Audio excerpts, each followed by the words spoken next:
میکنن شما چی کنید؟ یک نشید میخوانه قاری و شما انشاءالله باور کنید. سوالاتون آقا بیارید که یارت نمانید. کسی که هست بیارید سوالاتون.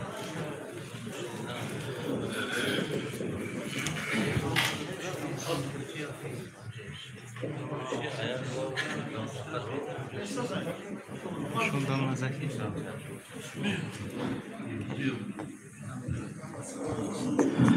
أعوذ بالله من الشيطان الرجيم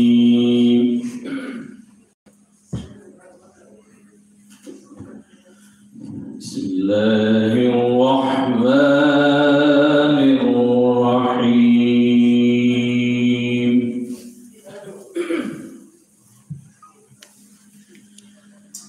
وجيء يومئذ بجهنم يومئذ يتذكر الإنسان وأنى له الذكرى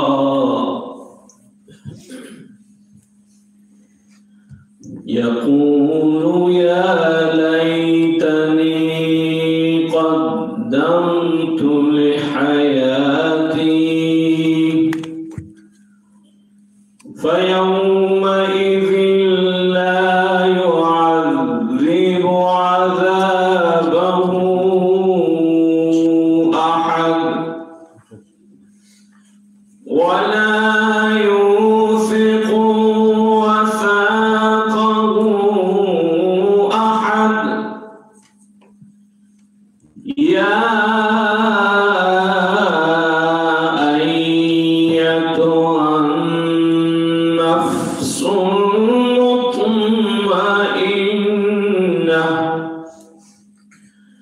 ارجعي إلى ربك راضية مرضية فادخلي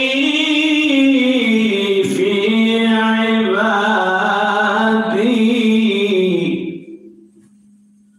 وادخلي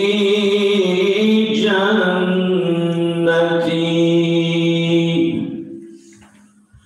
صدق الله العظيم اللهم صل وسلم وزد وبارك على رسول الله وآله الأطهار قرآن بهار دلهاست قرآن نوری منزلهاست قرآن صفای جان است و رحمتی جهان است پس کودکی دانا توی شمع توانا هرگز نکن فراموش همیش بده قرآن گوش که یار تو قرآن است دلدار تو قرآن است در آن گوری تنهایی مونس تو قرآن است که یار تو قرآن است دلدار تو قرآن است در آن گوری تنهایی مونس تو قرآن است ای کودکی مسلمان ای نازنین تر از جان قرآن بخوان که قرآن بر درد ماست درمان بخوان تو آیه هایش گوش کن به گفته هایش صفا بده دلت را حل کن تو مشکلت را که یار تو قرآن است دلدار تو قرآن است در آن گوری تنهایی مونس تو قرآن است دلت را خانه من کن مصفا کردنش با من دلت را خانه من کن مصفا کردنش با من به من درد دل افشا کن مدوا کردنش با من به من درد دل افشا کن مدوا کردنش با من بیفشان قطره که من هستم خریدارش بیفشان قطره که من هستم خریدارش بیاور قطره اخلاص که دریا کردنش با من بیاور قطره اخلاص که دریا کردنش با من اگر گم کرده ای جانا کلیدی خانه ما را اگر گم کرده ای جانا کلیدی خانه ما را بیا یک لحظه با ما باش که پیدا کردنش با من بیا یک لحظه با ما باش که پیدا کردنش با من بیا قبل از وقوعی من روشن کن حسابت را بیا قبل از وقوعی من روشن کن حسابت را بیا بر نیک و بد را جمع که منها کردنش با من اگر عمر گناه کردی مشو نومید از رحمت اگر عمر گناه کردی مشو نومید از رحمت تو توبه نامه را بنویس که امضا کردنش با من تو توبه نامه را بنویس که امضا کردنش با من اگر گم کرده ای جانا کلید خانه ما را بیا یک لحظه با ما باش که پیدا کردنش با من بیا یک لحظه با ما باش که پیدا کردنش با من دلت را خانه من کن مصفا کردنش با من به من درد دل افشا کن مدوا کردنش با من اگر عمری گناه کردی مشو نومید از رحمت تو توبه نامه را بنویس که امضا کردنش با من تو توبه نامه را بنویس که امضا کردنش با من الله وسلم وزد وبارك على رسول الله وآله الأطهار على رسول الله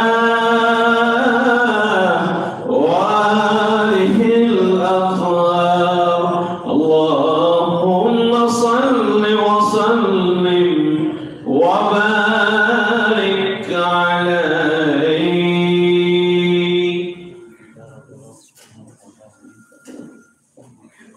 برادرو رسول اکرم صلی الله علیه و سلم میگه که همین سوال خوب کردن هم نصف علمه و همین یا خیلیش پشت رو سه ورق هم نویستگی همین خلاصه کرده سوال تگم زنه این خوبتر میشه.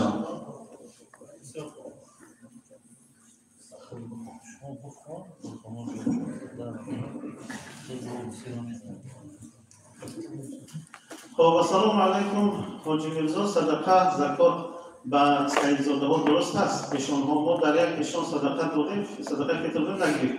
گفت برای ایشان ها صدقه فطر درست نیست. اگر ما ایشان ها صدقه دیدیم یتیم‌ها طالبان چی میگن؟ بسم الله الرحمن الرحیم. وقت است شروع کنم. خب زکات اونهایی که برای اونها زکات دادن معنی است. خب ویلود و زوجیت این زکات در پدر و مادر درست نمی شود. هر چی بالا برود بابا و بیو مثلا بابا کلون و ماما کلون چندی برود درست نمی شود. در فرزند ها درست نمی شود. فرزند ها مثلا که بچهش نبیرش و نبیره چندی که پایام رود درست نمی شود. یعنی در پدر و مادر هر چی بالا برود نمی شود.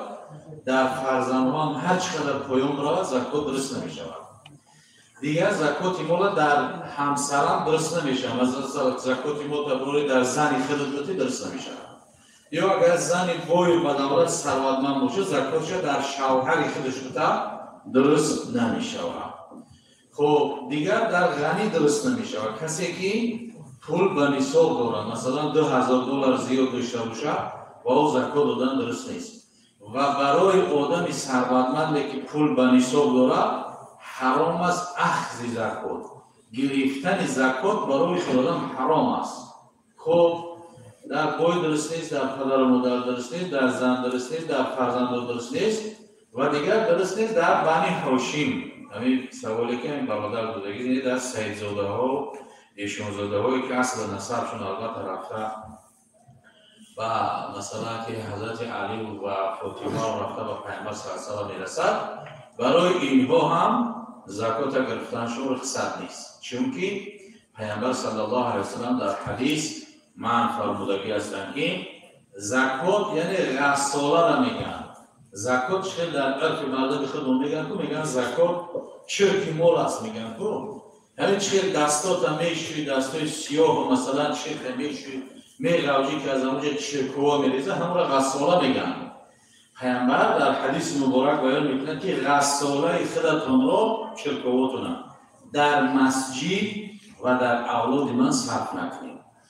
یعنی در اولاد سیدزاده و ایشانزاده و در مسجد زکات مولا پیامبر در حدیث منع کرده است. فقط در مسجد این روزا مسجدها که از یگان طرف یردان نداره از حکومت از یگان جا که مسلمان خودشون حرکت میکنن و بار میکنن در مسجد در همه بینوی مسجد اگر خطیبان که بگیرن صرف نکنن همون را بگیرن مثلا اویله که همون فراش بودن یا قلاوه را اویله کشودن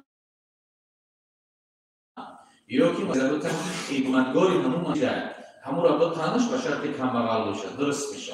این خیلی در بینوی مسجد صرف کردن شد رخصت ندادن. اگر غیر اینها در اپا و خواهر خاله امکی و تقا و هر کسی که دیگر هسته اگر به شرطی که فقیر باشن زکات دادن صرف کردن درسته و ثواب هم از خوبتر هم همون است که زکات در همون اولادای خطموتی چون که محبت زیاد میشه. دیگر زکات از محله خودت به دیگر جا بردن مکروه است. مثلا در محله خودت اگر به شرطی که همه بای با دولت باشن بعد دیگر محله دیگر جا بری میشه.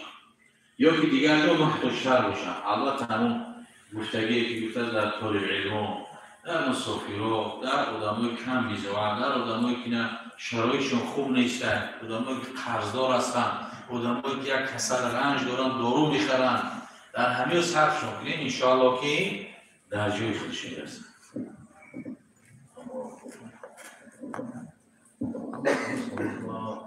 در جایی که عالمی با سنت باشد آدم کم سواد امامتی کرده میتواند یا فاسد باشد؟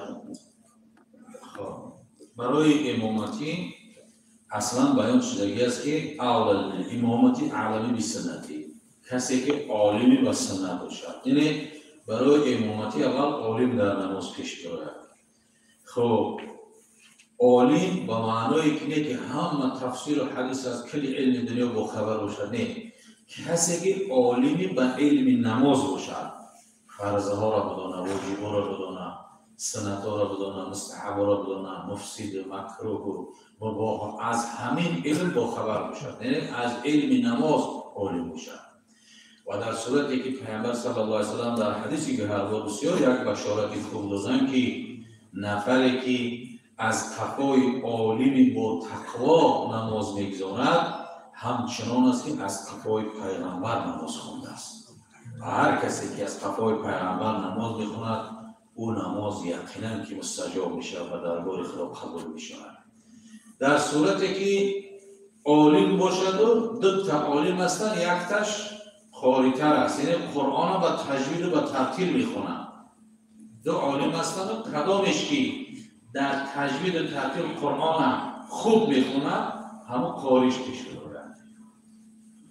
اعلم بسنت ثم الاقرا ثم الاعرب. در صورتی که هم عالم هستند هم هر قاری قرآن هستند و تجوید میخونند، کدامش که پرهیزگارتر باشد، یعنی تقوا دارد، ذکر بسیار دارد، نماز شب دارد، تلاوت قرآن دارد، بیهودگی رفتار و گفتار ندارد، همون آدم پرهیزگار در نماز پیش برد.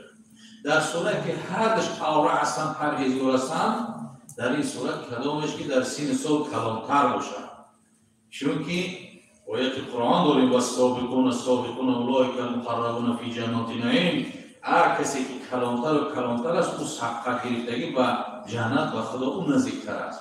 یعنی اون نفری که مثلا 5 سال 10 سال از ما کلانتر است، او حساب میکنیم که البته چند سال پیش از ما شما خدا را شناختگی است، عبادتی او زیادتر است. برای همین بعدی عالم، بعدی قاری، بعدی پرهیزگار، بعدی خب انا پرهیزگار کسی که در سین سال کلان باشد. اگر در سین سال هم برابر باشن چی؟ هر چیزی که برابر هستن، در این صورت میگه کدامش که نسبش پاک باشد. آدمی است که پشت با پشت نسبش مثلا دامروزاده و عالمزاده رفتگی هست، خادم و شریعت هستن، به اون پیش برن. در صورت که در این صورت برابر باشن، در این صورت وقتی که برابر باشن میگه کدامش که چی باشد؟ احسن الوجه باشد. احسن الوجه چی میگه؟ کدامش که نماز تهجد داشته باشد. همیشه رفتن میگیره یکی اخیرش خیلی درسته. خلاصه اخیرش میگیم که بعدی که همون هیچ دیگر راه نمون هرچ برابر هستن در همه رو، بعد در این صورت قوم میپرسن. مثل همین انتخابات دوری که کی میخواه که مثلا قاری امرالدین در نماز امامتی کنه دست برداریم، چند کسی دست کی میخواه که مثلا در همین نماز امامتی رو مثلا حضرت مولوی کنه، چند کسی دست میکنن. در اینجا قوم کدام قومیتی که دست زیاد برداشتن امام همون میشه. بهترش که عالم باشه و با تقوا باشه، همین شرط اساسیه. خب اگر فاسق پیش بره نماز مکروه است. کسی فاسق باشه اگر امامتی کنه نماز هم مکروه میشه. یعنی اینجا چند صورت دیگر باره است.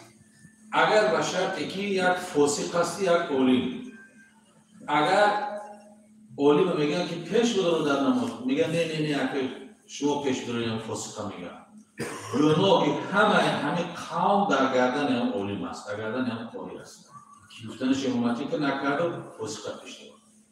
اگر در صورتی که قوم همه عالم موندگی و فاسق پیش برن، گناه در گردن همه قوم است. اگر در صورتی که خودش به اختیاری خودش پیش داره، گناه در گردن خودش است. این 4 صورت دیگه بود دارم که موجود است.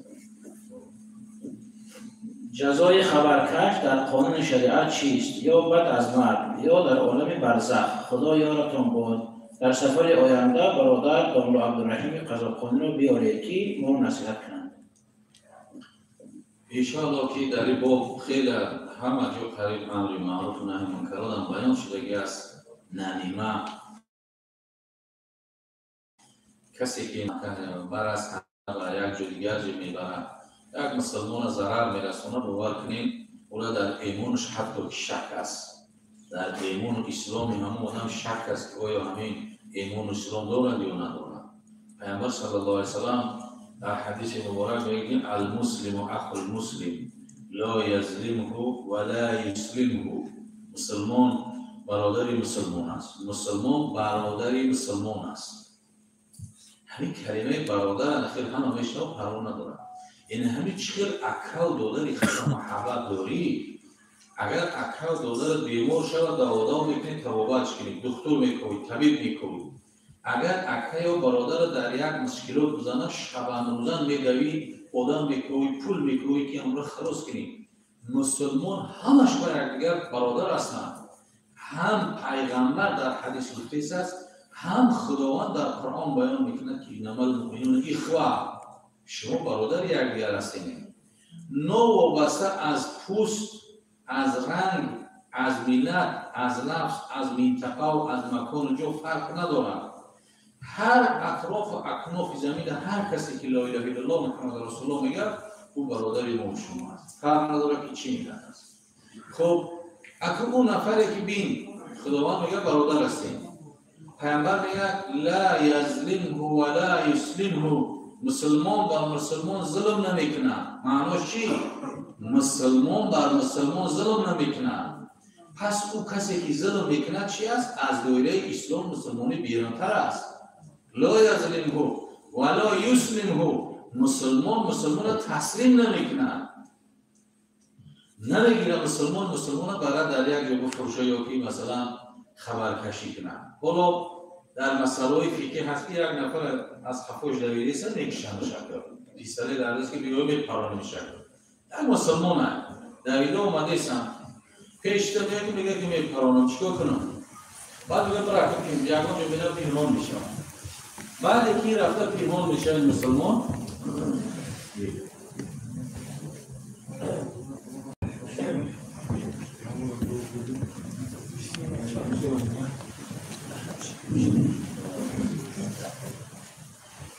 مسلمان وقتی که میره و پنهان میشود این روزه بدگی که میپرسندش پیش از آمدن پرسیدن یک قدم این طرف میسته و میگه وقتی که من در همیشه هستم یکم کس نگذاشته این دروغ نمیشه. یعنی مسلمان تصویر نمیکنه. این خبرکشی باور کنید اکثر همین شهرهایی که رفته ایستیم همین گپ هسته. حیب از شرم از داره ملت ما شما خیال الحمدلله که اینقدر وصف و تعریفی که اومدگی است و با بالای این همین یک ملت، یک ایمان، یک اسلام، یک لفظ، یک دیگر کنم فروشین، یک دیگر کنم برای این خبر بکشم در یک زوری خیلی از زوری میگیره جزاش میکنه، عذابش میکنه، رنجش میکنه، عقوبتش میکنه، ظلمش میکنه. تو چی فایده میکنی؟ اینا 5-10 سال دیگه زندگی میکنه. فرض کردیم که ممکن که از اون خبری کشیدگیش $1000-2000 شدن بهترشان پری پول خاکش میتن یا که از اون خبری کشیدگیش مثال یکون قصرش میتن او خطره قصرت نتن پولی کلانت نتن تره یکون ماشینی قیمتت نتن. چی لازم است که یک برادر مسلمان میگیری میبری در یک کسیگه تسلیم میکنی فردا روز قیامت ظلمی که بسر اون نیویه انا همون مظلمه را الله عزوجلال از جان تو کمی کشیده میگیرد. تمامی ثوابها و طاعت بودت کردگی تا در همون آدمی ظلم کرده در همون خداوند میتن. اگر به شرطی که طاعت بودت ثواب نداشته باشه که در مسلمانی ظلم دیده بتنش گناه های همون مسلمان همش جمع میکنه در این میتنه بره و داخل دوزخ. اگر شندگی در دنیای بودت هم کرده باشه. این در این باب خیلی عقیس سخن زیاد است. انشاءالله بالا دارم مفهم خبرش چطوری است. خب نفرهایی هستند که آنها را کارچلان میگن مثلا توچکی میگویند آنها کار رو با ارزش 1 میلیون میگیرند و به کارگرها میگویند که 800,000 ارزش دارد. آیا همین پولی با کننده که اینجا مثال بجا میکنه همین حلال هست یا نه؟ البته که حرام است، خودش معلوم است. معلوم است حرام است، فریب کرده است. یک میلیون مثال نقد میکنه 800 تشکر میکنه 100,000 هم را میگیره. شما اندیشه کنید که همونجا چند قدر کارگری که هست همین 200,000 که میخری حق زنای هم است، حق فرزندای هم است، حق نبیره های هم است، حق موسفید کمپیر پدر و مادری هم است. این یقین بودم که او زهری بدنش میشه او نه در دنیا برکت میاد نه در آخرت هیچ وقت برکت نمیاد. همون پولی که از مردم خوردگی است یا یک ظالم میزنه 100 برابر دیگه شمی براره یا یک آفت به سرش میآید که همون پول خوردگیش 10 برابر باز زیاد نیست نابود میشه. اینا نیست نابود میشن، خدا هم که رنج و آفت به سرش میاره او 200,000 دیگه را در نزد خدا روز قیامت با تنگه و تنگه در نزد خدا جواب میدن. در همین دنیای چند روزه که موقت هستیم نکنیم این کار رو. فریب وسوسه شیطان را نخوریم که برای خاطر حیات چند روزه حیات جاودانی ابدی را از دست میتونیم برباد میتونیم که دیگه در روز فایده نداره. خب التماس به همین سوال جواب بده.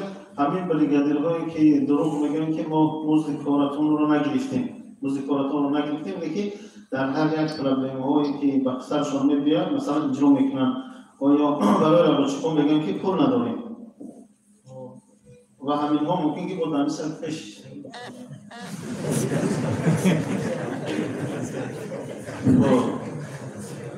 وقتی که دروغ میگه همین هم دوام همون گفت پیشینه است. دوام همون گفت پیشینه است. گفتیم که بسیار احوالش وزنی است، احوالش بد است. وقتی که نماز میخونیم پس معلوم میشه که همین نماز رو دیگه در صفحه پیش نماز اینها نمازی از صدق دل نماز. اگر نماز از صدق دل بشید از کاری بد معنی میشه که خداوند جل جلاله در قرآن امر میکنه ان الصلاة تنهی عن الفحشاء والمنکر.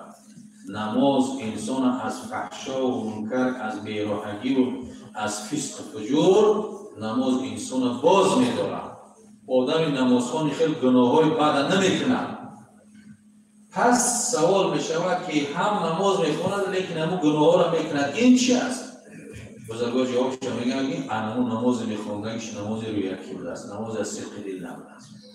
نماز وقتی که از صدق دل نباشد، رویاکی و هوایی باشد، اون شد از فحشا و منکر آدم باز داشته نمیتونه. وقتی که از صدق باشد بدونه که در پیش کی ایستاده است، بدونه به کی راز و نیاز میگه، بدونه که کی را سجده کرده است، بدونه که چی گفته است، انشاءالله نماز باز میدونه. وقتی که هوایی باشه، شیطانگری باشه، اون نماز را فحشا و منکر باز داشته نمیتونه. برای حیات باز میدیم که چند روزه حیات ابدی را برباد نتن همون که حق مردم میخواد.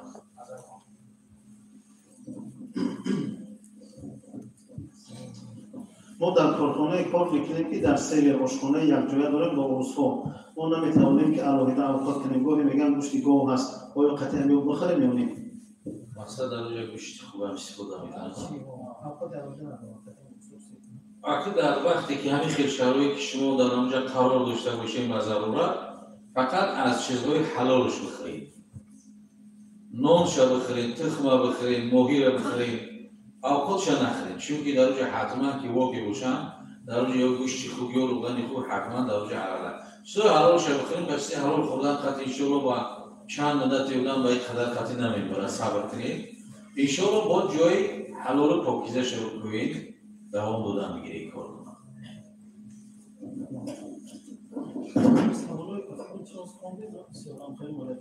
در بابی زکس نیستم که چطور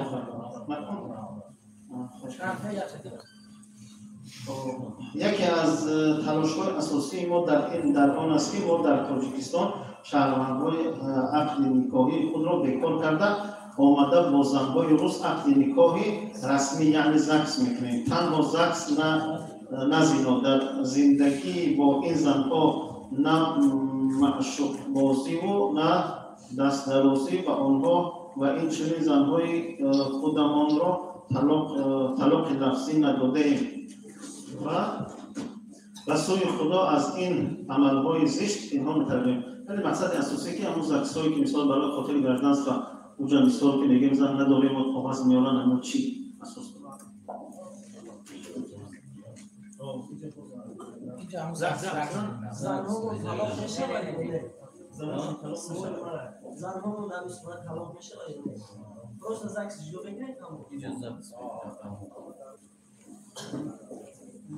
خب این مسئله چقدر از این مسئله برآمده که هر جای گفتیسم در زکس اگر به شرطی که همون کاغذایی که در زکس که مثال میکنم همونجا برای جدا شدنشون همون کاغذها را اصلا که شخصا مخدوم نخوندم ندیدمشون دیگر دانلوه ها دیدن و همون که به همی سر کار رفتگن فقط به زمان آینده میپرسند تو دیگر زندگی نمیکنی با همی زن؟ نه زندگی نمیکنم دیگر یا که میخواهی به همی حیات وسط بریم نه من دیگر حیات لسر نمیبرم وقتی که به زمان آینده همی سوالا و جوابا هستن طلاق واقع نمیشود طلاق همه وقت به لفظی به زمان گذشته واقع میشود انتی طالق و مطلقت و طلقتکی تو طلاق هستی طلاق کردن تو را و طلاق شدهی فهمیدی؟ به زمان گذشته طلاق واقع میشن و زمان آینده مثلا زنش میگه که طلاقت میکنم 3 طلاقت میکنم 1 طلاقت میکنم اولی من تو را طلاق میکنم و هیچ واقع نمیشه به زمان آینده طلاق فقط به زمان گذشته واقع میشه اگر همون سوالایی که در اون کاغذایی که در خط زکس به زمان آینده هستن دلالت میکنن همه باشه و جدا شدن زکس خط طلاق واقع نمیشود لیکن اگر در همونجا 2% یکون لفظ به زمان گذشته بود اگر یا طلاق گویی میشود اگر به لفظ زمان گذشته بود لیکن با اون کاغذ خطی با اون پرسیدی طلاق واقع نمیشه اگر در کاغذ این زمان بود که عقد میکن بگو کرده شد کاغذ در خلال گفتیم اول جواب بگه اگر به زمان آینده همون چیزی که میپرسن مثلا زندگی کردن نمیخواهم یا که حیات به همین زن به سر بردن میخوای نمیخواهم زندگی نمیکنم نمیخواهم همه زمان آینده اگر به زمان گذشته باشه میشه به زمان آینده خطی واقع نمیشه نه نارش که کار میتاب نه مثلا که لفظش نکار باشه اینه واقع نمیشه السلام علیکم برادر خواندن در وقت نماز خواندن تا پایه ها رو پهن کردن درست است یا نه؟ پایه ها اصلا مثلا در نیابدین شامی مذهب حنفی مقدار 4 انگشت گفتگی هستن اصلا این چیزا این مسئله فرعی هستند مثلا 4 انگشت همین قدر اگر آدمی بزغالای دیگه این هم مولوی اگر 4 انگشت قطعی بگیره اگر نمیتونه میغلطه نمیتونه یا که مثلا آدمی هست که بزغالای کچفاش احمد خوش هم شکر میگیرن یعنی نه او تکشاری که تعریف جهانی خطا بود نه ایتا قریبی بعدش اما مقداری وجبه باشه که نماز مقصد از همین گفته ها همین است که نماز با تواضع بخونی نماز با شکستگی بخونی ایتا پولی خیل کنه و بعد دستاری تکنه شکمتن کنه و فوکشاسی رسول بگیری تکبری میشه یعنی همون نماز بخون که با شکستگی باشه و خشوع باشه دیگر او زیاد کمش مسئله فجیه نداره تراویح رو 8 رکعت خوندن درست است یا نه؟ تراویح اصلا در خود مثال ملکای همون خودمون همه وقت 20 از همون قدیم میخوندن اومده ایستن حالی همون 20 رفته ایستن اگر 8 هم یکون جدا به همین دزدی پناهی نخونن دیگه همه جدا همون 20 خونده رفته ایستن در مکه مکرمه 20 رکعت میخونن در مدینه منوره بگیم پایتخت اسلام کره زمینه در همونجا 20 میخونن، در مکه در مدینه 20 میخونن. اگر یک اونجا 8 دیگه همونجا 20 میخونن. و 20 خوندن هم اصلا عدد رکعات نماز تراویح از پیامبر ثابت نشده است. هیچ کس یگان حجت دلیلی نداره که پیامبر تراویح چند رکعت خوند. نیست همیشه دلیل. اگر به شرطی که دلیل موجود میشه این مورد اختلاف نمیشه، نه 8 میگفتیم نه 20 میگفتیم. این مذهب امام مالک، مذهب اهل سنت و جماعت 36 رکعت میخونن. 36 رکعت هم مردم 1000 ساله خونده سن. عجیب همیه که هم اختلاف میکنن که همین 28 بخونیم و یگان جو نشنیدیم که بگن هم 36 بخونیم. یگان جو نمیگن. اون دلیل حق دارن درستن. یگان کس نمیگه 36 همین 20 انا که 20 میگه 8 8 فقط حدیثی که دلیل میکنن اونایی که 8 میخونن حضرت عایشه صدیقه طاهره مادر اونا بیان میکنن که پیامبر صلی الله علیه و سلم از نماز شبش پرسیدن گفتید پیامبر صلی الله علیه و سلم که در رمضان و غیر رمضان یعنی از 11 رکعت نماز زیاد نمیخون. بعد گفتن چه؟ گفتید 4 تا میخون. لا تسأل عن طولهن و حسنهن. 4 ترخیص کن پیامبر از درازی و زیباییش نترس. همین قدر دراز کن، زیبا کن. سلام داد باز کسی میگه با 4 تا دیگه کن پیامبر. از درازی و زیبایی اون میگه نترس. 8 تاشیده کرد. بعد یهو پیامبر صلی الله علیه و سلم 3 رکعت ویتری واجب کن. 11 رکعت. عایشه مادرمون میگه که نماز شب در رمضان و غیر رمضان از همین زیاد خوندگی نیست. غیر از 8 تا زیاد نخوند از پیامبر صلی الله علیه و سلم. حدیثی صحیح بخاری و مسلمه. لیکن همیشه کم ترک اندیشه داشته باشین که همین حدیث لفظ شکی در رمضان و غیر رمضان. در غیر رمضان در کجای دنیا تراویح میخونن؟ کجای دنیا در تراویح کی میخونن؟ نیست هیچ کی رو در غیر رمضان. عایشه میگه در رمضان و غیر رمضان. انا که در رمضان و غیر رمضان نمازی که دائما پیامبر میخوند اون نماز شب و نماز تهجد. این 8 رکعت گفتگی دلالت بر نماز تهجد میکند و نماز تراویح نمیکند. غیر از نماز تراویح نماز شب میخوندن. ولی در مکه مکرمه میخونن، در مدینه منوره میخونن، در حتی همین شهر دوشنبه هم نماز قیام لیل میگن در همین رمضان. بعد تراویح نصف شب تا عصر قیام لیل 1 ساعت همونجا جمع میشن نماز میخونن. 8 رکعت میخونن قاری‌ها. انا این حدیث دلالت بر اون میکنه، دلالت بر نماز تراویح نمیکنه. حضرت عمر رضی الله تعالی عنه وقتی که پیامبر صلی الله علیه و سلم شبی همگی 3 شب تراویح خوندگی است. 3 شب. شب اول خون مردم زیاد جمع شدن خوندن. شب دوم خون علاقه مردم خبردار شدن که پیامبر نماز شب خون، نماز تراویح خوندن. همین تا جمع شدن که مسجد نبوی پر شد. و شب سوم که مسجد نبود یا مردم در بین صف شب دیگر پیامبر صلی الله علیه و سلم نبود. تماما نخوندن تراویح رسول الله صلی الله علیه و سلم و خاطر بود که بر ما و شما امتاش همین نماز تراویح فرض نشود. یعنی 5 وقته که اگه 2 دقیقه وقت نمیگیره قضاش میکنن نمیخونن. شو 20 رکعت از جا میکنن دیگه. همین تراویح معنی اهمیت داده باشین. اول رمضان هم بازار حواس مسجد کنه، بعد اینکه اخیر در صف و سبک شدن میگیره که نابود شدن میگیره نیتیت تبا. یا اگر سال بعد روز اگر تبا شده دیگه میگه ما کارگر بیفریم نمیخونن نمیشه. و خاطر که فرض نشود بر امتش پیامبر همه چیکار کرد؟ نخون دیگر. عددش هیچ صحابه نامبر کرد. بعضی حدیثایی که عدد گفتن حدیثای ضعیف هستند. بعد گذشتن پیامبر صلی الله علیه و سلم که مردم نماز تراویح تنها میخوندن، حضرت عمر رضی الله تعالی عنه و برای کعبه گرفت آورد. خاری بود که در زمان رسول الله صلی الله علیه و سلم حافظ قرآن تلاوت میکرد. گرفت آورد در پیش محراب مانده شد. از تقوا همشون اقتدا کردن. بعد تنها در نماز تراویح با جماعت 20 رکعت خوندن. اگر حضرت عمر رضی الله عنه همون 20 ترنم دید از پیامبر، از کجا 20 میخوان؟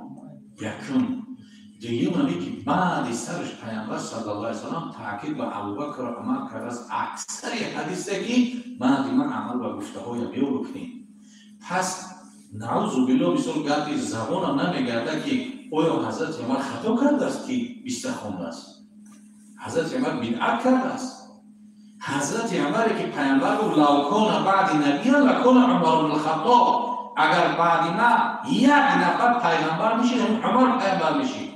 پیغمبر همیشه وصفش کرده است. آیا او خطا کرده است؟ اگر عمر خطا میکرد 120,000 بعد پیغمبر 130,000 صحابه بود، همه 130,000 رعنا را به جخیدن خواب میستودن در خطایی بود. حضرت علی رضی الله تعالی عنه میگه که نور الله قبره، خداوند قبر عمر را پرنور بگرداند که مسجدهای ما را پرنور بگرداند که چراغا گریان در مسجد مردم شب تراویح میخوندن. رم 20 خوندنش همین سنت است، همین خیلی رفته ایستاده است خوندن میگیریم 20. اما در جایی که مثلا بعضی مثلا برادرای شافعی هستن یا حنبلی هستن، یگان قومی ده هستن که او 8 میخونن، 8 قطعه او بخونی برید دیگه کشمکش کشترگیری نکنید که 8 خوندی چی باید خوندی ما 20 میخونم، کشمکش نکنید 8 میخون برای در خونت بخونه چه خوندن میگید چی گرفینید دیگه جای بحث مناظره و کشکش نیست. این مثلا در محله های 20 شما 8 نخونید 20 خوندید. زنی که سلام علیکم، زنی که 3 شوهر کرده است در حالتی که دنیا را پدرود میگوید که در نکاح شوهر سیوم است، هر دو در جنت این زن با کدام از این شوهرها بماند؟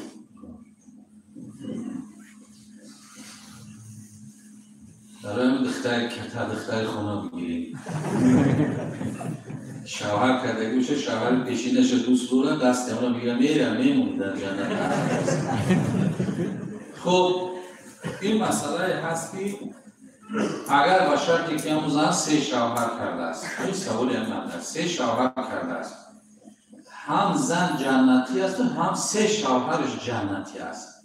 در جنت در کتابا بیان میکنه، در پیامبر در حدیثا بیان میکنه که همون 3 شوهر میمونن، زن میگن کدامش که انتخاب کنید، کدامش که دوست داره همون قطع میره، یکم شاید، دویم شاید، سوم شاید میره.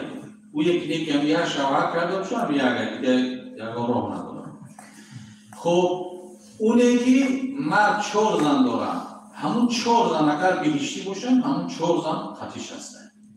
لیکن جوانی که با بلاغت رسید در جوانی رو انزنی رو گذشت، زن رو دختر، یا دختری که سن سالش با 17 و 18 رسیده هست که مثلا یکم بیمور خاطر از دنیا گذشته میشن، اینها را فرد روز قیامت در جنت صاحب اختیار میکنن. همون دخترای جوانی باشو، بچه‌های مثلا که بزن مثلا که جوان مردای زنگی همونجا انتخاب میکنن، یک دیگرشون رو میگیرن حیات و سر بودن. چی باشن؟ تیفلکو با بعضی روایت‌ها کلام میشن، با بعضی روایت‌ها همون خدری که هستن. او همه جنت برای او را در اختیارشونه، هر کی جو که بران، هر کی جو که بگردن، او دیگه همه میفهمه که در تیفلی گذشتگی است و گناهی نداره، او آزاد هستند روی ما. السلام علیکم. در غریبی گوشت گاو و گوشت مرغی که غیر مسلمان کشته است و ما خوردن ممکن است یا نه؟ اگر ضرورت باشه که غیر همون گوشت گاو و مرغ دیگر یکون چیز دیگر نیست، ضرورت باشه در ضرورت رخصت نمی‌کنه. یک ضرورت نباشه اگر پرهیز کنه. خب یک سوال دیگه، در جایی که در مکتبی که ما میخونیم میگه پسر بچه‌هاشون با ما گپ نمیزنن، با دخترانشون گپ زنیم جایز است برای زبان آموختن زبان روسی؟ در مکتبی که میخونن پسر بچه‌هاش میگن خودمون گپ نمیزنن، ما با دخترانشون گپ زنیم که زبان روسی رو بگیم درسته یا نه؟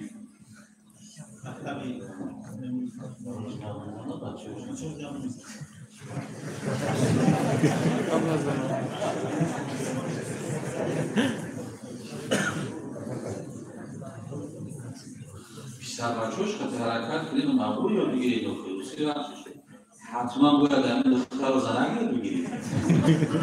بچه‌اش خط گرد زنید آیسته گرد زدن یاد بگیرید بهتر. با اون دختر خیلی رسید که یک دو سه چهار پنج شش تا هشت تمایلش اینو با 10 11 کشید سیبی اینجا 11 میخونن یا 10 11 هستن. این سیب 11 علاقه وقت غلایون جوشی شهوت هست.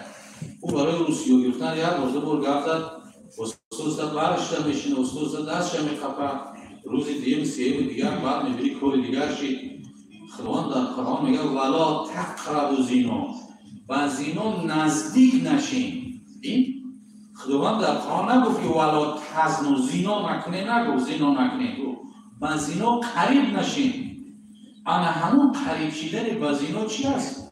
گپ دادن است، ششمک زدن است، اشاره کردن است، سخن خوش گفتن است.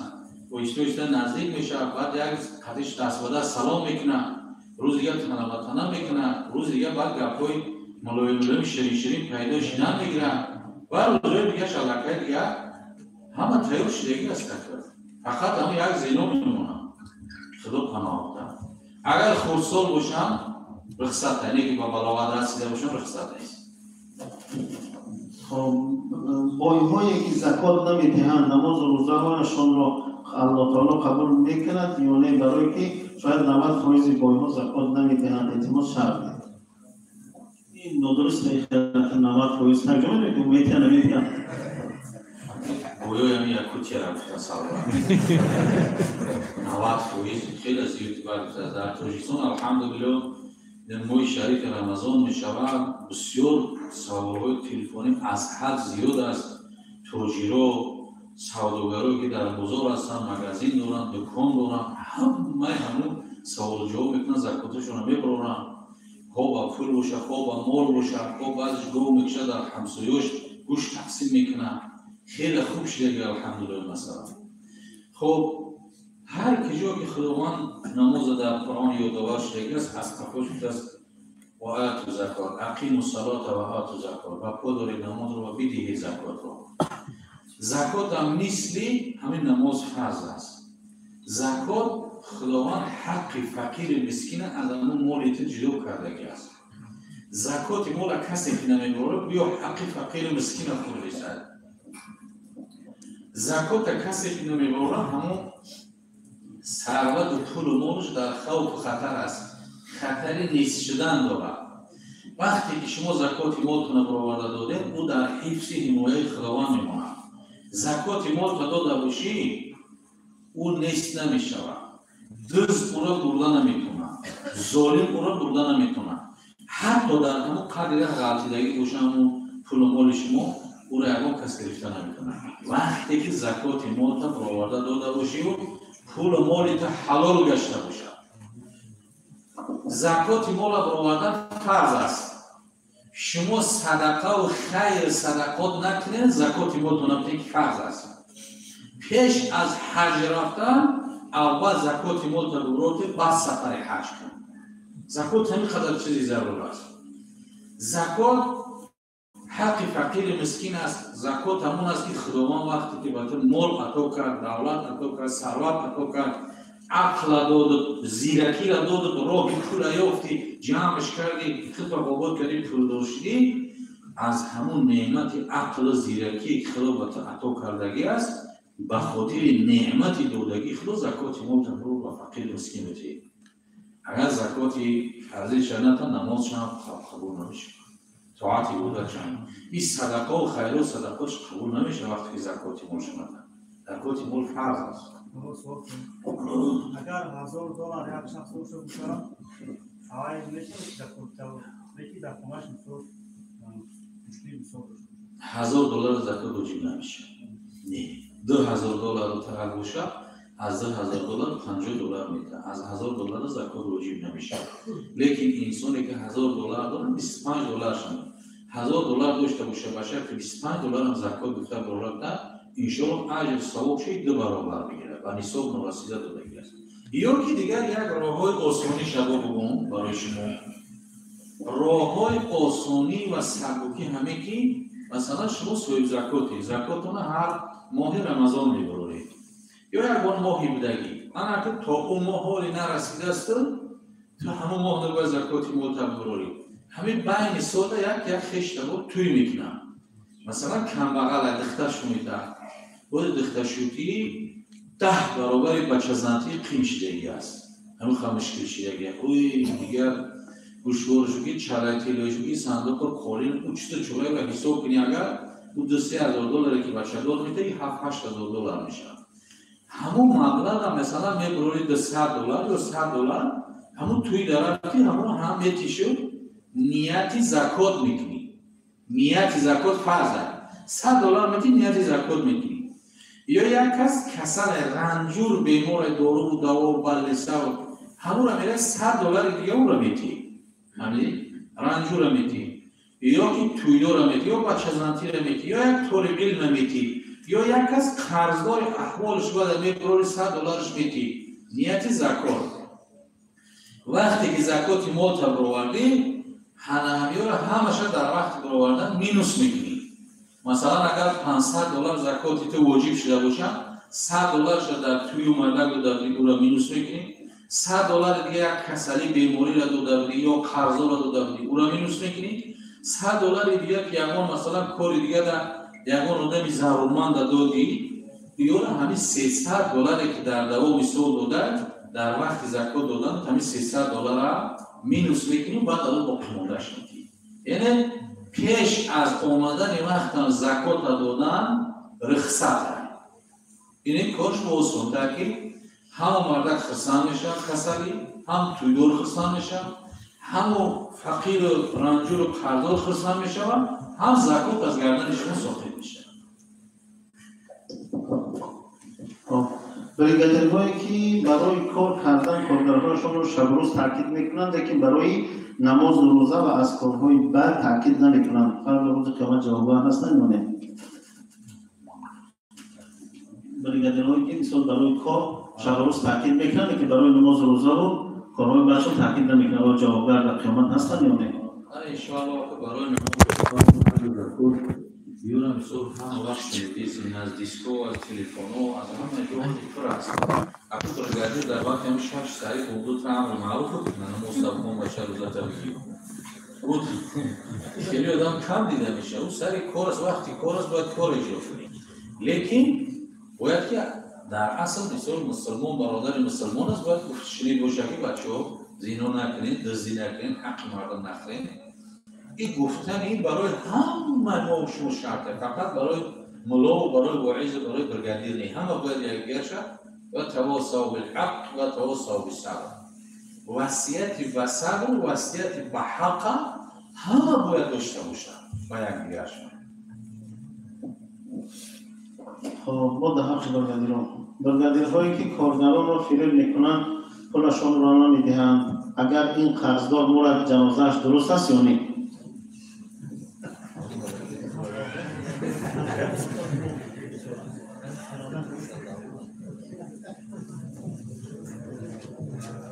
در حدیث پیامبر صلی الله علیه و سلم در همین رو بیان میکند که وقتی که اجیر یعنی کسی که اجاره گرفته از یک کسی کار میفرماند حق شد پیغمبر تاکید میکنه که همون وقتی که بوده که حتی لا یجف عرقه عرق تنه همون کارگر قاق نشده باید پخش شد این برگردی رو اویو استرویکادو رو پیغمبر تاکید میکنه که عرق بدن همون کارگر همون رابوچی قاق نشده باید حق شدی همه قد شما برکت میوی او از خونه کردگیشان برکت میوه ای از پولی گرفتگیشان برکت میوه یکی عرق خاکشویشی سویسته یک موده بوده و ایدن بیو که حق مابتی حق مابتی اگر باشد که حقش در دست همون باشه به حجت و دلیل قطعی همین قدر حق همین کارگر در دست همون است بمرگن خیلی در وقت مردنش پیش جنازه تابوت میاد میگه که خیلی نمی از من قرض داره یکی حجت دلیل داشته باشن تو اگر قرض این مرده کنه تا جنازهش خونده نمیشه مجبوره که ورثش بچه‌ش دولتش انکش به عهده میگیرن قرض رو وقتی که به عهده گرفتن در گردنشون وجیب میشه بعد جنازه رو میخونم. السلام علیکم آقای حاجی. یک جوان مسلمان هستم، مدت 10 سال هست که در روسیه حیات و فعالیت به سر میبرم و با یک زن روس زندگی دارم. ما 2 فرزند داریم و به نکاح اسلامی زندگی میکنیم. یک چند سال من از اسلام دور بودم، اما حاضر به رضایت الله در راه اسلام در آمدم. نمیدانم چیکار کنم، پرتایم این رو بروم یا اینکه زندگی کنم. زن روس میگوید که من مسلمان نمیشم.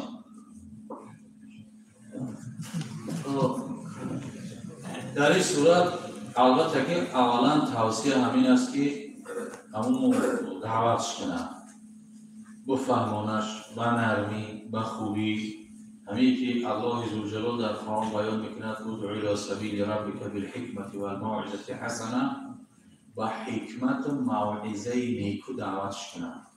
شب نماز خون، در نماز شب در حقش دعا کنه که خدا در دلش توفیق بده.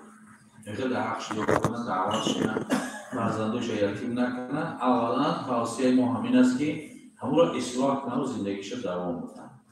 یکی از روزی که فهمیده است که چطوره مسلمان شده است، مثال که کلمه طیبه و شهادت بر زبان رونده است، انشاءالله که او دعوای جاهلیت هر سکیل گذشته کنه، این طرفش اصلاح کنه. انشاءالله که وقتی که انسان از جاهلیت و اسلام که میگرده توبه میکنه، الله ذوالجلال بنده توبه کنندش دوست میداره.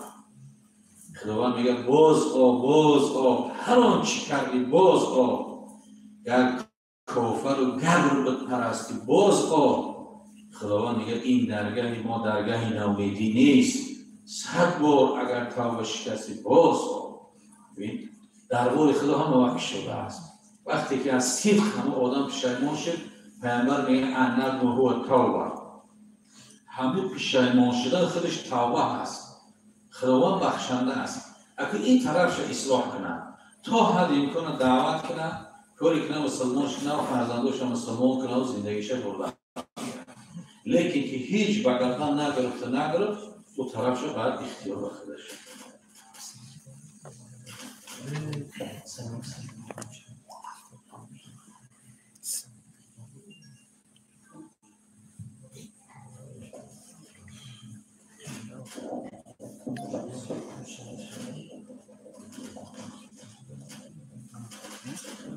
انسانی که سلام علیکم، انسانی که در ماه شریف رمضان به خاطر کار و بار و زندگیش روزه ماه مبارک را نمیگیرد، آیا این چه حکم دارد؟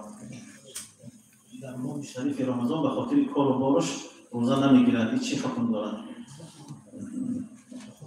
بله، اگر کار و بار به خاطر کار و بار روزه را خوردن خودش بسیار بی‌انصافی بعد از تکایی. اگر تا خب پلی بعد بگیم نامسلمانی هم هست. همین 1 سال 12 ماه هست، 12 ماه 11 ماه شب همین شکم تکر میکنی میخوری، 11 ماه شب خوردی، همین 1 ماه شب به خاطر خدا روزه گرفتن چی مشکلی دارم؟ ببین 12 ماه 11 ماه شب خوردن خدا حکم خدا بلنده که امرا بچکیت. این بسیار بی‌انصافی است که خریق نامسلمانی از این طریقه. صحابه پیامبر آرزو میکردن که کاش که ای خدا همین رمضان 6 ماه میکردی. در رفتن ماه شریف رمضان خون گریه میکردن، اشک میریزوندن، گریه میکردن، میسوختن که ماه رمضان از ما رفته است. این مدرک نمیبینه روزه شریف خیلی هیچ دلیل مسلمانی است. رزق رسان پروردگار است، رازق اصلی او است، مالک او هست، خالق او هست. وقتی که خالقت خدا باشه، رازقت خدا باشه، مالکت خدا باشه، او چی است که تو به خاطر کار شده روزه نمیخوری؟ این بسیار بی‌انصافی و نامسلمانی میشود. روزه طبیعی لایک یا که در مدت همین 1 ماه روزه یک عود پوست برو یا یک کاری دیگر بکن، خونه تا برای مثال ریمون کن، خطا مثال در یک جا برای دم بگیر، هوا بد کن، در 1 ماه روزه تا بگیر. بسیاری از ثروتمندا هستند در هم شهرها 1 ماه شریف رمضان در آشخانه‌شون را در هم می‌نویسند تعمیر، یکم کسی دیگر راه نمیتن قدرش سفید میکنن نموی میکشن میدم یک ماده همونجا توزه و عبود کردن میگیرن با اون نقطی یک رمضان میگذره روزش حلال توزه میگیرن یکم کسی نمیخورن این وقت خاطر کار روزه را نگرفتن بسیار به انصافی است بسیار اسلام بسیار درست است. خلاصش همینه که همین با شکایت از بریگادی ها که در تمام ملت کار میکنیم اما ملت تاجیکی خودمون ما را بیشتر فریب میکنن مدت 8 سال 4 سال 7 سال طول نمیتیم برای همین ها یک دعای خیر بکنیم و سعی کنیم که ما را مثال غم نتیم این مضمون وایش هم همین با همین که ما را بسیار فریب میکنن ملت های خودمانو الله همین را یک نصیحت کنیم یکان که مثلا ما را فریب نکنیم ایشالله که در این بود گوزید گرم زدیم دیگر همین یک چیزا تکرار و تکرار شهر دادن گفتن دیگر همون گفت مزهش میخوره دیگر با هر گوز یک بار دیگر اگر این دفعه دعا میکنیم که خداوند همون بگردی رو توفیق هدایت بده و ایمان اسلام شور خداوند قوی بگردونه و خداوند چشم بیناشون بوده گوش شنواشون بوده که چشم حق بینی که ببینن که همین دنیا چی است ناپایدار است گوش حق شنو داشته باشن که حقیقت را بشنون که یک روز میمیرن که با خاطر زن و فرزند ده ها نفر حق زن و فرزندش میخرید همه را در نزد خدا جواب میدی گفتی حضرت صاحب مسئله بیان میکنه که وقتی که آدم مور بعد مرده در خانه خاکی سپردن علاقه فساد میشود مرده بو میگیرد و این انسانیت همه خاک است که گوش نیست میکنه و نابودش میکنه اگر دیدگی باشیم آدمی که نه یک مردم ایستادگی باشه اگر در بیرون بوی داره که اگر همین توالتوی رسیه همه شد تا دنیا جمع کنی همه توالت دنیا قدی بوی آدم بوی بد ندارن دیده وقتی که همه پرست میکنن در دهنشون محکم میکنن که دهن بدیره که همون یکم گازی همون نره حتی آدم میکشه بوش همین خدر فساد میشود وقتی که گذشت از دنیا بعد میگه روح اکو در عالم برزخ بعد گشته می روح ببینه جسد حرکه کیروچری درش فساد شده است بعد گم میزنن مرده را برن سوی گور جان شیرین نظر کنند از دور بعد جان رو به نفسم می بگوید به نفس ای بدکش همون جسد پوسیدگی را میگم می بگوید به نفس ای بدکش هم به من ساختی و هم بر خویش عاقبت حال این چنین بوده چون نکردی عمل و فرموده این که میخیستی و میخفتی زن و فرزند مال میگفتی بی وفا بوده است مال جفت نزد مولای خود چی باید گفت شب و روز زن و فرزند میگفتی دعوده و میکردی جان میکردی برای زن و فرزند امروز در درون لحد پوسیده کرمان خوردیست است نه زن قطعه نه فرزندار این که میخیستی و میخفتی زن و فرزند مال میگفتی بعد همونجا هش بسر میزنه برگردیرو را بعد میگه که بی وفا بوده است مال جفت این زن و فرزند خونه همش بی وفا بوده نزد مولای خود چی باید گفت در نزد خدا چی جواب میتونه کن بنده بودی ولی زنا مردی بندگی را به جا نیاوردی با کدامین عمل کدامین حال میروی نزد حضرت متعال پس به کدام عمل و حال نزد پروردگار میره و پروردگار پرسشش میکنه چی جواب میدی حضرت ذوالجلال و الاکرام پرسد از شبهه و حلال و حرام از هستش میپرسن از حلالم از حرامم از شبهه پرسد از شبهه و حلال و حرام پرسد از ما چرا چنین کردی آن گناه ساختی و این کردی خدا میپرسد چرا چنین کردی آن گناه ساختی و این کردی تو که عبدی و من که معبودم امر نهی بر تو فرمودم تو چرا برخلاف آن کردی نفع خود را چرا زیان کردی حد خود را چرا ندانستی در محلی که میتوانستی خدا تو میپرسد بنده بعد چی کرد غیر شرمندگی چی روی جواب وای کندم و جان قطعی ها خیلی شرمندگی و سرخمی دیگه در نزد خدا چیزی نیست. وای به جان قطره آب آدم میگه وای به حالی آدمیزاد که بعد در سوال خدا چی جواب میده. عقل رسا دادم، دست گیرا دادم، پای روا دادم، زبان گویا دادم، در بالای زمین تای آسمان مرد و رزق ترساندم، نه مادر شکم مادر طرف فراموش نکردم. تو چی عمل کردی؟ از بنده چی جواب میده؟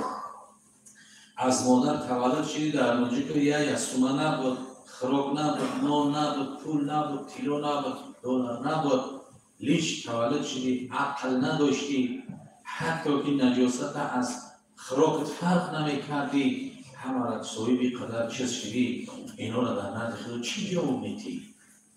وای موندم به جان قطره آب. دو مکتوب دیگه درباره یک فرزند کسلی دین دعا کنن.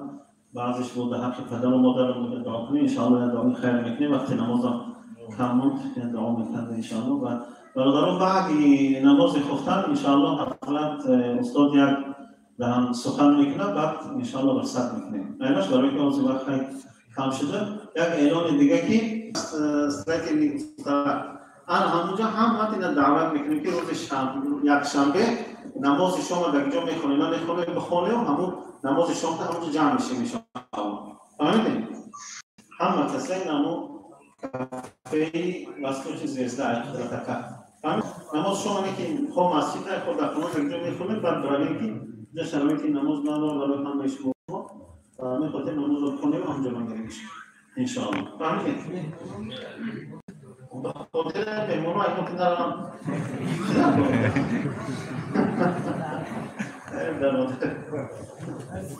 حضرت اولاد دعا میکنه انشاءالله کسی قرآن داره از پس قرآن شد از اون نازل میکنه.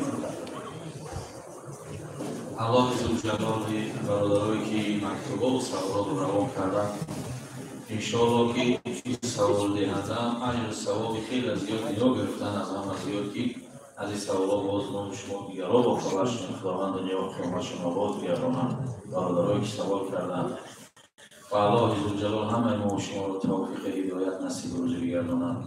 خداوند تنصیحتی و سربلندی را نصیب همه ما و شما بگردانند. و الله زوجلال از این جنوع ما اونهایی که پدر و مادرشون گذشتگان خداوند قبر پدر و مادرهاشون را پر از نور بگردانند، روضه از روضه های جنت بگردانند، روحشون را شاد بگردانند. اونهایی که پدر و مادرشون بیمار هستند و پیر هستند خداوند تنصیحشون بگردانند. بیماری هایی که ما و شما داریم خداوند و دردهنده و شفا دهنده فقط خود هستی از خزانه غیب و شفای کامل شفای عاجل عطا بفرمایید. و اون برادرایی که در همین جمعیت هستند بیمار هستند یا قرضدار هستند خداوند به لطف و کرمت بیماری‌هاشون شفای کامل عاجل عطا کنید و قرضداران را خداوند از قرض راه‌های خلاصیشون نصیب گردانید. برادرایی که در محبس هستند به لطف و کرم و قدرت پروردگار راه‌های خلاصیشون آسان بگردانید، تیزتر و آزادی برایند. و برادرایی که فرزند طلب هستند خدایا فرزندای صالح صالحه عالم و عالمه و حافظه و قرآن نصیب روزشان بگردانید. برادرایی که کسب کارشان البته که ناساز است به لطف کرمت پروردگار را در کسب کارشان کشایش و برکات عطا کنید. و الله عزوجل بندگانی که این مسجد آباد کردن زیبا کردن و الحال هم خدمت کردیستن خداوند دنیا و قیامتشون آباد کنید. و آن مسجدی که باز در نقشه است آباد کردنش یک کمری همت همه به بنده و خداوند اگه کارساز خودت هستی و لطف کرامت اون مسجد هم آباد و زیبا شدنش هم و در اسلام خدمت کردنش هم پروردگار را نصیب و روزی بگردانید. و برادرایی که سببی همین محفل ما و شما شدن اینقدر امر معروف و نهی منکر سوال و جواب خداوند این برادران را در کسب و کارشان برکات و تنصیحت سربلند نگهبانشان باشید. ربنا تقبل دعاءنا واغفر لي يا رحمن ذنوبنا برحمتك يا شما در نظر شما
أشهد أن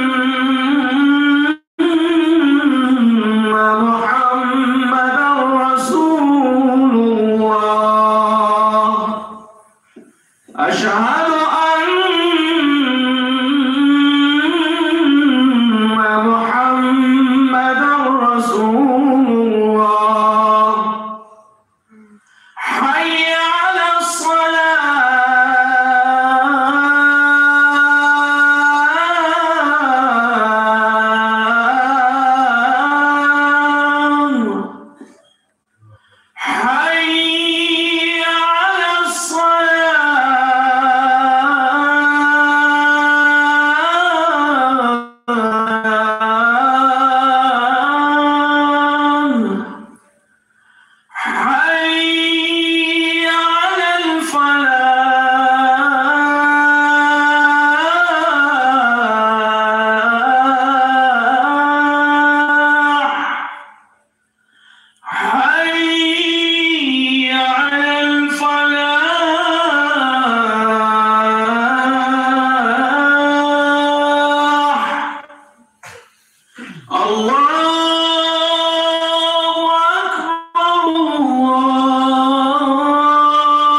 والصلاة القائمة أتي محمد وسيلة والفضيلة ودرجة رفيعة وابعثه المقام محمود الذي ورزقنا شفاعته يوم القيامة إنك لا تخلف الميعاد.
عقیده از کلمه عقد بسته نمیگن.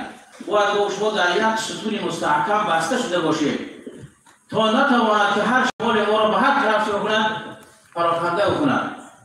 الحمدلله که استادا صاحب مکتب هستند، صاحب منهج هستند. هر سوالی که داده این همین سوالا چی انشاءالله از صدق قبول بکنه. و اینا شما اگر اینترنت پیشوا بگیره، اینترنت مثلا چی اساس بگیره، شما برای گمراهی میروید.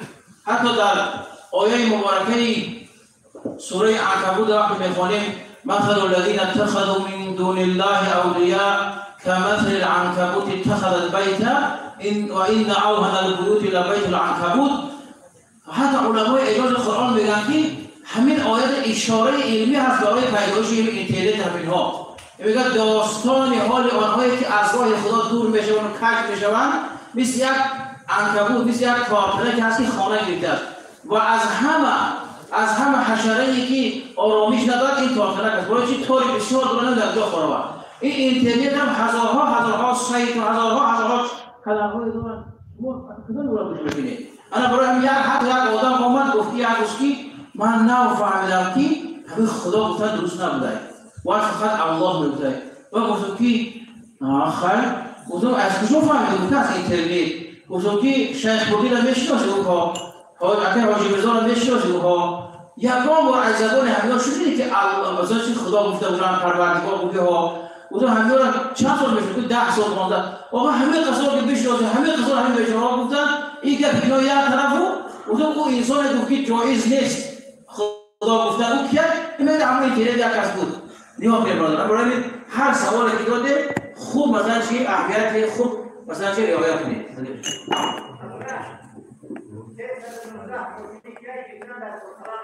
تمام فهمیدم.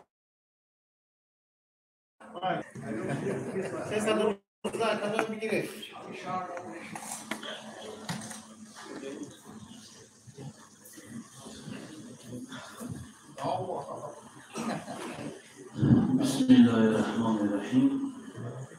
الحمد لله رب العالمین والصلاة والسلام على رسوله الكریم و علی آله و اصحابه اجمعین. برادران عزیز و گرامی، من دقیقه های زیاد صحبت کردنی نیستم، فقط برای شما باز یک یادآور می‌شوم که الحال سوالایی که از بین شما مثلا آمد همین بیانگری بود که تا حال در بین شما برادران عزیز ناراحتی وجود دارد، یکدیگر فهمی. من نمیگم به طور کلی، یعنی یکدیگر فهمی نیست یا اینکه حق یکدیگر را پایمال کردن است. پس من گرد همین یک کم ترک برای شما معلومات میتون بعد حواله شما را به خدا میکنم. از من فقط رسوندنه. الله مهربان در قرآن میفرماید که اعوذ بالله من الشیطان الرجیم لقد کان لکم فی رسول الله اسوة حسنه. صدق الله العظیم. برادران عزیز، همین آیت قرآن شما میتونید که از طریق همون اینترنت ها خط کنید بچه ها در حالت گپ زدن. ولی گپ شما مهم نیست. همین در شما تفسیرهای بسیار زبان روسیه تاجیکیه نگاه کنید.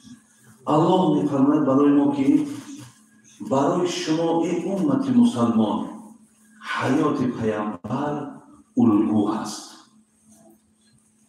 حیات پیامبر برای شما الگوست، یعنی درس است.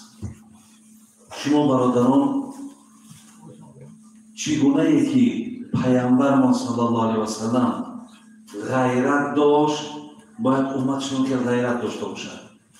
چگونه پیامبر ما صداقت داشت باید ما که صداقت داشته باشیم.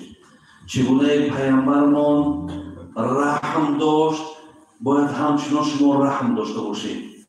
این تاکید الله است که شما بر حیات پیامبرتون آشنا شوید و از حیات پیامبرتون درس حیاتی بگیرید. درس حیاتیش همین است که شما باید چگونه زنداری کنید، چگونه فرزنداری داشته باشید، چگونه با برادراتون مناسبت داشته باشید. همه همین ها در حیات پیامبرمان هست برادران عزیز. اگر کار شما خلاف کار پیامبر آمد، امت بدن تو دروغه، یقینا دروغه. زیرا الله گفته که شما باید مراجعه بر حیات حضرت کنید و کارتان با کار حضرت چین کنید. اگر موافق نآمد برادر عزیز و گرامی دعوای امتیمان دروغ میشود. حضرت مولوی خدا رحمت کرد میگفت اول میکن عمل فعل نبی را، بکن تصدیق آنگاه پیروی را. مخالف فعل تو گر با نبی شد،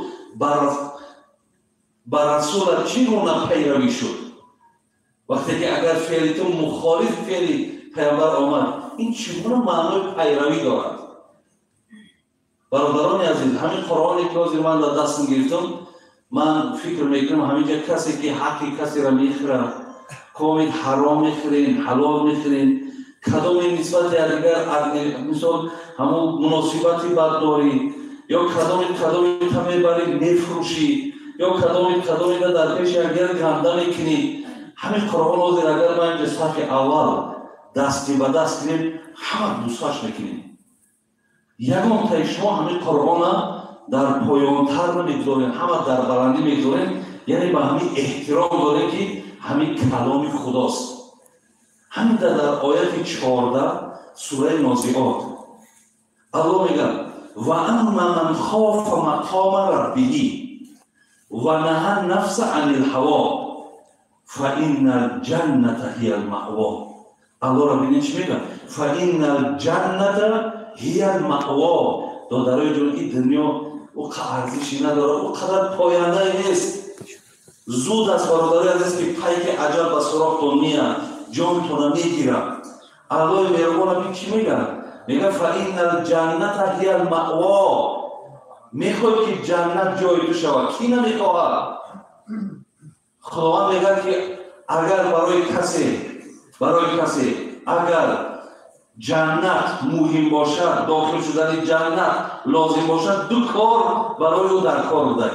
در ابتدای آیه و اما من خاف مقام ربی، یکم دایم و دایم در پیش نظرش یک مقصد، دایم یک چیزی باید باشد. چیه همین که من فردا با پروردگار ملاقات میکنم. آیا همین ملاقات من حاصلش چی میشود؟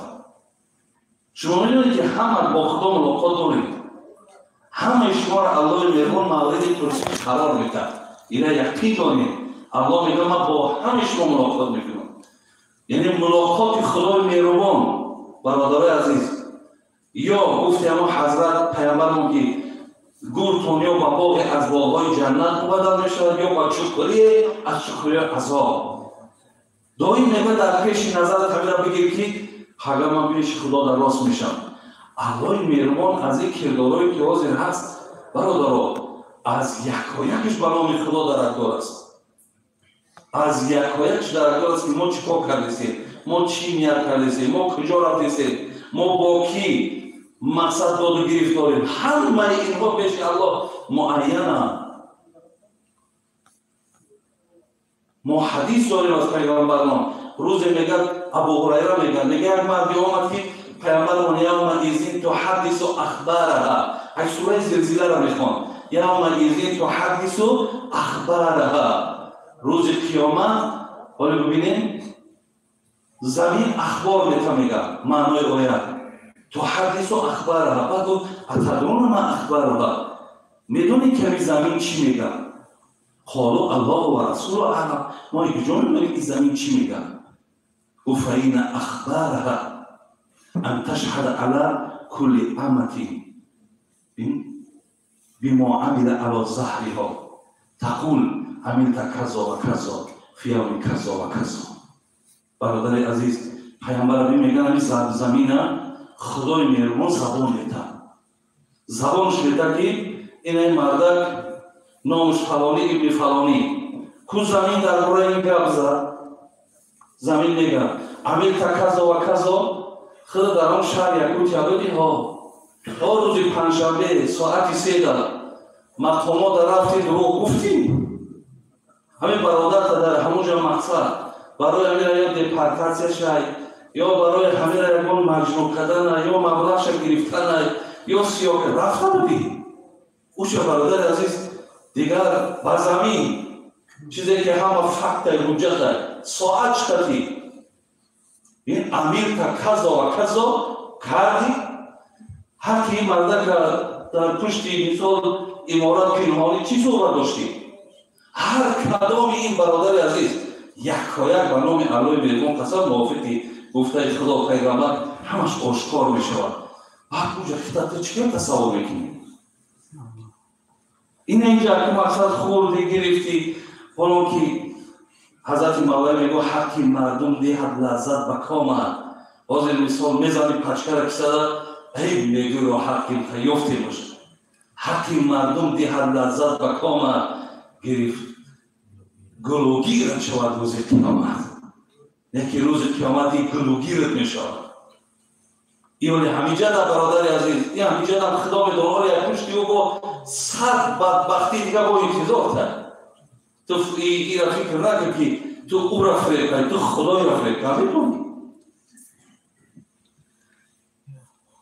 از این لحاظ برداریم اگر خواهیم جنت خدا میگه دو چیز یکم دائم خطا پیشگاه خدا تصور کن هر کاری کرده پیش اولاد همش روشن می شود یک دو و نهی نفس عن الهوا نفس را کنترل کن همین نفس را لرزانش در دست خود بگی این تصورویش نکن که دیگر نمیگه این برادر مسلمان نمیگه این بچه تا نمیگه این همسایه تا دیگر چیزی باشد حتی جکیت زشته رفتن دیگر کاری نفس همیه خدا قرآن میگه این نفس شما را به سوی بدی میکشد این نفس اگر تو فکر میکنی که من بازی نمیام میلیون اینجا فایده کنم به همون سیر کردی سخن پیغمبر میگه انسان تا خاک لحد در دهنش نریزد این دنیا سیر نمیکنه سیر نمیکنه برادر عزیز زین لحاظ پیغمبر نازل من لم یرحم الناس لا یرحم الله کسی در روی زمین در حق برادرش رحم نمیکنه خدا با او رحم نمیکنه تو با این رحم نکردی خدا با تو رحم نمیکنه کدامش مشکل کرده خدا رحمت کنه حضرت جنونی را در معدن ایران شکی سر میرن اگر چونین نخلص اندر ساعتی روز جنید اندر رهی میرفت قصوز به ناگاه دید آن ملعون شیطان به مکاری شده چو طفل عریان جهت در گردن هر کس سواره جنید انداخت سوی او نظاره میگه یک روز همین جنیدلوی بغدادی در راه میرفت نگاه کرد شیطان شناخت میگه که اینا اولیاء خدا بودن میگه شیطان شناخت خودش به صورت کودک کرده من در همین کودکش که نه همین کدام کودک باشد میگوید دوستش کنم اون مثال پردارم اوچش کنم دوستش میداری میگه هر کس این مردم میبرداره همون کودک ها دوستا میکنن دوستداری میکنن جنای نگه دارن جنای نگه کرد که مردم این قدر شیطان دوستداری کسر نمیفهمن بعد جنای آمد طرف هم شیطان بگفت ای لعنتی شرمی نداری که خود را بر سر مردم براری ای لعنتی گفت تر خدا مردود گفت ملعون گفت مرجون گفت تر درگاهش پیش کردگیه و خاطر این فرزند آدم با امروز آمده در بالای گردن فرزند آدم سوار بشه با امروز میاید نوازش همین مردم طلب داری ابلیس چی جواب گفت ابلیس برادر عزیز جنایدالله را جواب گفت که جنایدالله دیگر هیچ جوابی گفته نتونید بگفت ابلیس مردم نیست اینها چوگاه و خرچران در روی دنیا باید مردم همان قوم جگرریش که رای حق پرستی کرده در پیش ای جنایدالله مردک توی که در کار خدا پیغمبر راستی اینا را که من سوال بشم همه دزدن همه دروغگوان همه یا نیرنگ بازن همه یا فقط بدهن مثال هرچی میگن یا خرها و اینا گاوای من در روی دنیا هم تو دل بیان نسوزد توی مرده که تمام حسید در روی خدا بچیده صدقاً در روی خدا میره برادر عزیز و گرامی وقتی اگر همین که باشیم ما بین شیطان چی فرق کرد؟ از این لحاظ برادران عزیز این صحبت من برای شما برادرانه. من فکر میکنم که چیزایی رو من برای شما عادی کردم گفتم که خداوند خیلی نمیاد پشتی ناخن ماری اگر ایمان داشته باشید تو باید خلاصت ببرید. یکی بگوی که خیلی این مرد کارش میاد این باید بگه خیلی این با رای تو اون رای ما بعد انشاءالله اینها را جزاش در همین دنیا میبینی ولی آخرت مرفته برادر عزیز احتیاط کن چیزی که برای تو جان پدرت مادرت فرزندات شیرینه برای همینان هم نه. هیچ وقت در حق یک برادر خیانت نکنید. ولی گفت که داملا گفت ای چرا که بدبختیه که ما یکدیگرمان میبریم میفروشیم یکدیگرمان سیاه میکنیم ای همون 10 تا خصلت رذیله را که در سوره قلم خدا در نسبت همین اوبیه ابن خلف گفت حماز مشاء بنمیم عتل بعد از ذلک کزنیم. الله ربین گفت همین بدبخت اوبیه یگان آدم برادر در قرآن خداوند گناهاش حساب کرده نیست فقط اوبیه را 10 تا گناهاش حساب کرد اون همین 10 خصلت حرام انا همین بدبخت داشت. یک تشریح بود حماز نمام بنمیم مشاء بنمیم. این آدم هم طعنه میکرد در اون برود میستاد بچهش روش بعد دهنش مضمون میگرفت طعنه میکرد دیگرش همین بود که خبر میبود. ولی صاحبان تفسیر رو ببینید در تفسیر همین میگه همین کسی که خبر بود خبر آورد ولی بعد عطولین بعد از ذالک زمین خدا میگه که با بدبختی همین در چی بود؟ در این بود که این اوبیه از این مادر نبود این از زنا تولد شده بود. این اوبیه نمیدانست وقتی این آیت آمد برای تصدیق کردن پیش اوچهش آمد اوچه گفت همین شرکت من در قرآن گویا که من فرزند حرامی باشم همین گفت حقه گو بچه هم حقه تا یک چوپان بودیم من هم دارده از اینا کردم. اما مفسران میگن که کسی که اگر کارش همین باشد یک تحقیق کنیم این آتش دیگر کسی فهمید دیگر ما اگر تو وزبینش نگیرم همین تخت تا میفهمید بچه‌ای بفهمید الله هم تعاملی دراز بوده ایمونی کامل بوده. انشاءالله این روزایی که با شما صحبت داشتیم از خدا میده که خدای مهربان که خودش گفته است البته از قرآن بندگان من پنتی حتما نفع و اینها میرسد. خدا هم امر دراز بوده ایمانی کامل بوده محبت و توفیق کنه به دین خدا با زیاد کنه. الله مهربان بنده هایی که توفیقشون کمه نفس هاشون در بالاشون زوره خدای اونها را هم هدایت داد اونها را برای راست و برای نیک و خدای مهربان گذشتگان همه ما را رحمت و مغفرت خدا بیماری ها را شفای کامل بده. در وطن بودگی اولادها و اجدادهایی که هستند خداوند اونها را عمر دراز ایمانی کامل نصیب گرداند. خدا ملک ما و شما را وطن ما و شما را که روز به روز انشاءالله رو به بهبودی و آبادی است خدا باز هم زیباش کنه آبادش کنه. مردم ما را هم خدای مهربان همیشه دستشون پر کنه کیسه هاشون پر کنه هم مادیاتشون هم معنویاتشون خدای مهربان بلند برداره. خدای مهربان از بسیار خطرها و بدبختی هایی که ملک های ما را شاید تهدید کنند خدا ای همه آسیب از همه وزبینی ها نگهبان باشد. ربنا افتح بیننا و بین قومنا بالحق و انت خیر الفاتحین.